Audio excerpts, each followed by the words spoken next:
Hello everyone, Granite Roots. Tonight I'm running Mesmer, but you're going to see showcasing the benefits of flexibility on a build. And what I mean by that is you're going to see me run 3 separate builds tonight, able to switch on the fly to accommodate current group needs. So tonight I'm starting with Zerg Power DPS Mesmer, Virtuoso. And this has some boon strip, a lot of DPS, which is what it's really good at in range. And one thing you want to do with this build is because of the trait lines, you want to start with the dodge and your elite skill.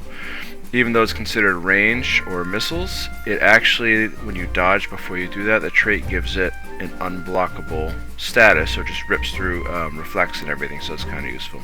And you can see in this guy, he was starting to run away. I cut through the chase till we got to the end, because you know I always like to get every last one of them.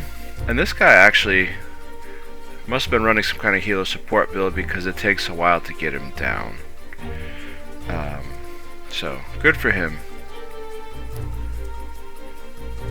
And we do know that some of the Herald Renegade Revenant builds can be pretty imposing.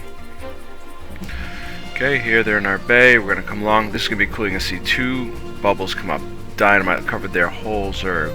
Peeps that dropped those, amazing coordination, nice work.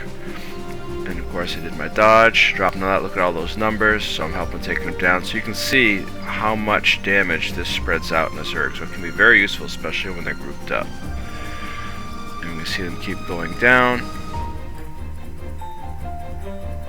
And I'm using Great Sword as the main, and then Sword Focus as the offhand, so I can do pulls and such.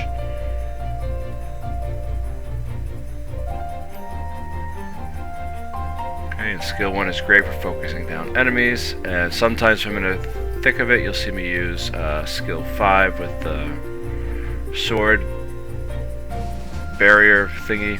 I can't remember all the names. I don't run Mesmer that often.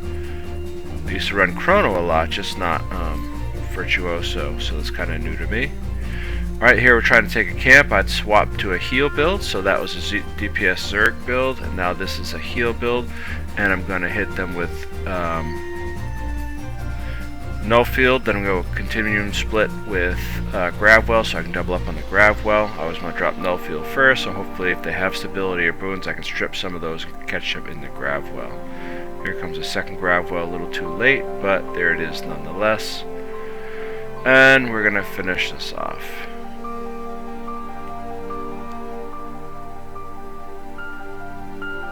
And I could also continue to split Null Field if needed as well. You could throw a Mimic or whatever's in there. But I have the heal and of course the stability mantra, which is definitely useful on the fly. And these builds I just grabbed from Guild Gen, as if you've seen my other videos, you know that's where I get pretty much all my builds. Except when I'm running my PvE raid builds in World vs. World roaming, just to see what happens. Alright, they're coming in from they circled around, which I thought was a good tactic for them. Null Field, Gravwell, continuum split, Gravwell. Okay, I'm going to start with some healing stuff. Boon us up. Chaos Shield is good. I'll try for a pull if I can. Mess them up a little bit. Skill 5 on Focus is good because it reflects projectiles, which is nice. And I believe with the traits, whatever, they're invulnerable when you drop them initially. It's sort of like AoE stuff that takes them down, which there's a lot of. Okay, so we're just going to clean this up here.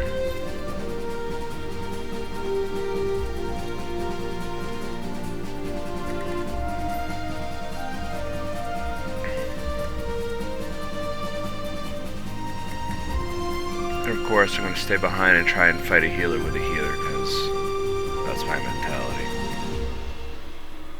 Good practice, though. I mean, if I can manage damage while fighting someone, I mean, that's the goal of a healer. You want them to be pretty indestructible, so they can stay up and heal their peeps in those clutch battles. And he's gonna fly away.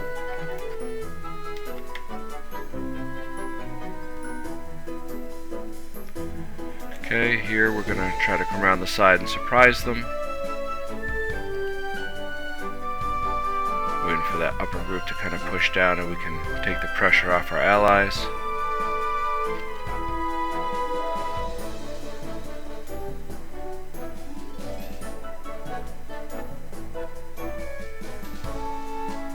So this is going to be a fun, it was a nice, funny surprise at the end of this clip. And this fight was like, again, fighting Hornets said, they come from every different direction. You can see through all the fights, they're just big time clouders, but they have like an unending supply of said clouders, which made it challenging. It's a good strategy, it works, it's just hard to fight. Because really the only way to win against some of that stuff is, one, you want to corral them somewhere in a choke point, or two, if you can't, you gotta be like them. But if you're comped, it's hard to fight all roaming builds with a comp build because they're just going to pick off your supports or your DPSs with focused attacks and just whittle you down slowly. So we're following this guy across.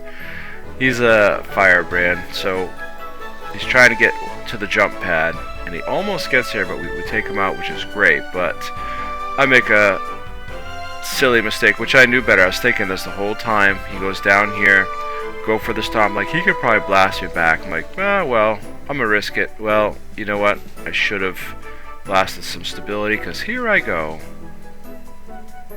And it's a long fall from grace, right?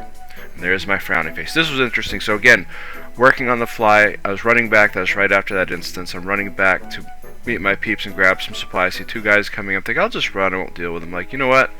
Let's get this fight. So watch me switch real quick to my roaming condi build. Boom. Oh, wrong one. That's the one I want. Roaming condi, and we're going to just go ahead and start right on these guys. So this just shows how good this is. Of course, the camp is helping me, but this is 1v2 fights. This build I've showcased before in the past. Some of my roamings on this build is very good against multiples, and it has more stealth than a thief, so that helps too. Okay, so you think I'd know better than to shoot at that guy behind the reflection shield, but thankfully it wasn't a lot of condi. So now we're just going to wear that Tempest down. That's the cool thing about condi, because you see these guys like Tempest and Catalysts. Love that. He thought he was getting away, saved my port for just in time. Worked out with a stomp and got him down. So yeah, so with these guys that run these glass protection builds, like especially a lot of elementalists do this. That's why I like condi, because eventually you get around it. Going with power, they heal right back up so quick, but when you have them poisoned and their healing isn't working as well, and you keep putting more stuff on for where they can cleanse, helps out. Okay, here I'm going to change on the fly again. Not only does he want me in Zerg DPS, but my commander also would like mass invis. So when you can do this stuff on the fly, this is kind of what sometimes really can support the success of whatever fight you're doing. So I'd encourage people, you know, set up some builds like this. Obviously, what really helps people to have legendary stuff, so you can have these already stat changed and stuff on the fly instead of carrying a lot of gear. But really, this is, look at all those numbers. We were able to do that really quickly on the fly, so that helps. So that's kind of what this video is dedicated to, is the ability to be flexible with your builds to support your group. And in just all situations. Like I was away from my group roaming and I was able to still save our camp with that. Either way, that's this video. It was a lot of fun playing, a lot of fun being able to swap, and you surprise people. Thank you for watching. I hope you have a most excellent day.